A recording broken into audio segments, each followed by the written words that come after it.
Arkansas and southern Missouri and Mississippi, and you just go door to door, hanging a little plastic bag with Swan soap in it or something on these doors, and you got paid for doing that.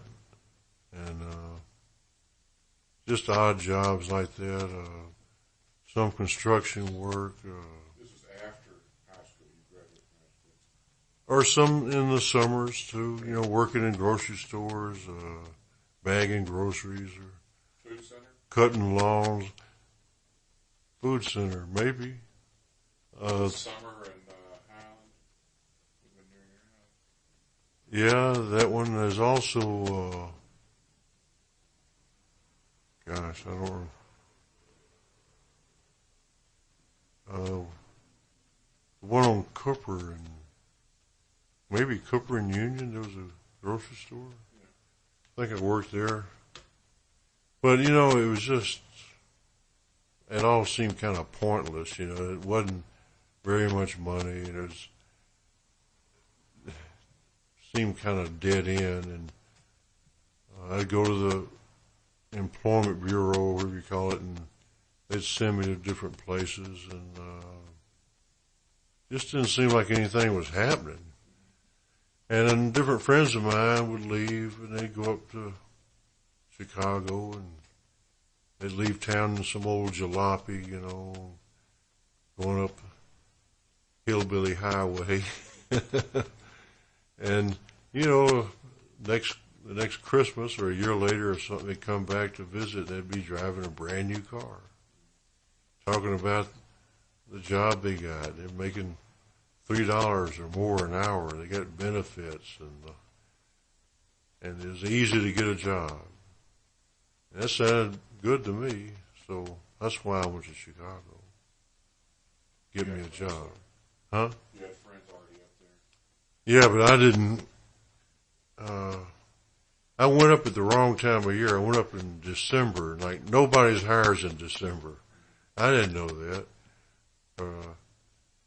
But I got up there and I went through all the suburbs there trying to apply, and they weren't even taking applications. And so I ended up downtown, it was on what they call Uptown in Chicago. I had a little apartment there at 4040 North Broadway, and me and Garen Turner went up there, and we had just enough money to rent this apartment for a week, and every day we was out looking for a job. Week was up, and it's time to go back to Memphis. It was a Sunday, and I thought, well, I'm going to just take a walk around. I just went out for a walk, and I passed by this little storefront, and as I went walking by, I thought I saw a help wanted sign. And there's no way I thought I was going to find a job on a Sunday. And I thought, I better go back and look. I think I saw somebody in there, and I went back, and there was a sign that said help wanted, and there was some old man in there. And I went in, and he had a little exterminating business, and he wanted somebody to drive him around. So he told me to be there Monday morning at 8 a.m. And at 8 a.m. I was there. He showed up about 1 p.m. I waited in that doorway, just cold and shaken and hungry, and then our first job was to drive from 4040 North Broadway to way down on the south side, like 112th Street or something.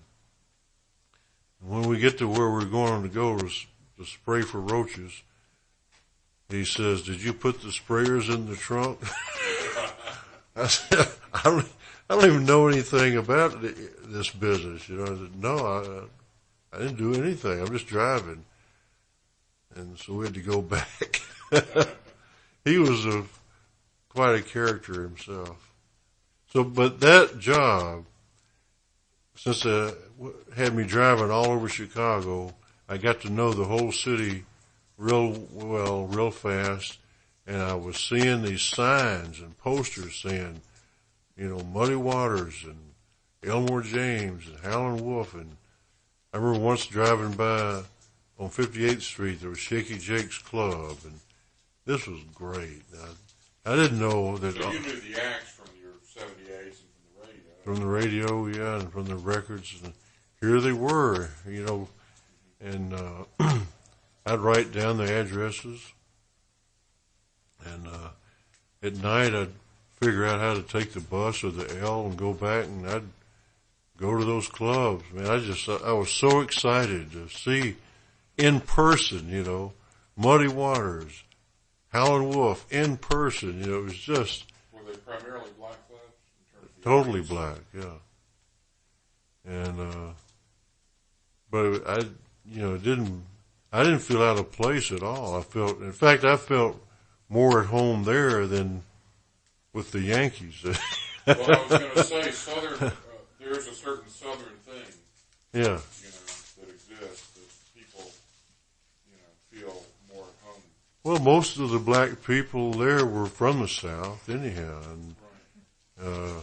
we liked the same food and everything. I mean, I'd certainly liked the same music, and it was an older crowd that went to the blues clubs. There weren't kids my age there, which was, I mean, for one, on one hand, the fact that I was there and I was white was unusual, and the fact that I was there and I was young was also unusual.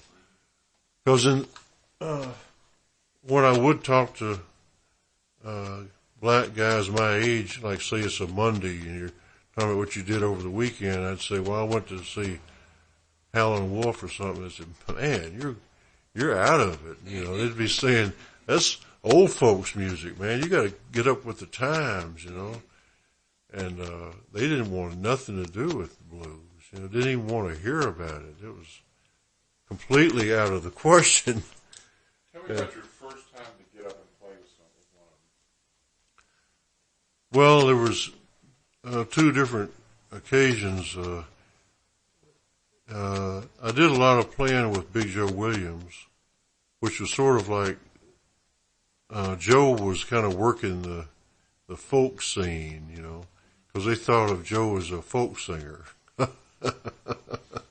which always makes me laugh, because he played on a guitar and he was a solo performer, and so it was folk music. The other thing was Muddy Waters.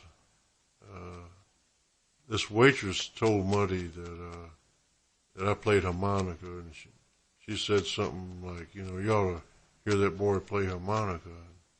So he had me sit in, and which was pretty scary because this was on a stage in front of people and with a band, and I mean, after all, it was Muddy Waters. I mean,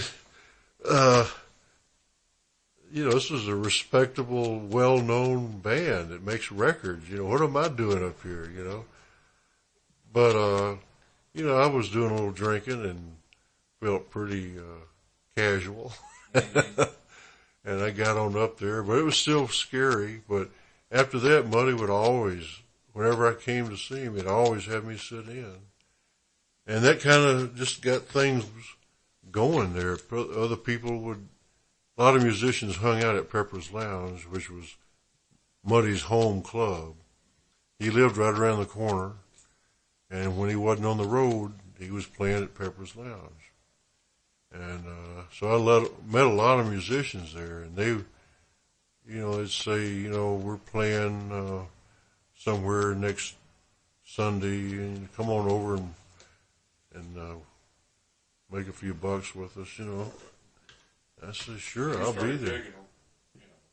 They started offering me jobs, yeah, and that's when I started to think, you know, you really ought to like pay attention here, you know, and maybe practice or something, you know, maybe you know, sharpen up your harp playing, you know. And it was fun. You know, here was this whole thing just opened up to me. And this is like a way out of the drudgery of these dead-end jobs I kept having the luck of finding. I never found that great $3 an hour job with all the benefits that everybody else seemed to have found so easily. You know, because I never went out to the suburbs.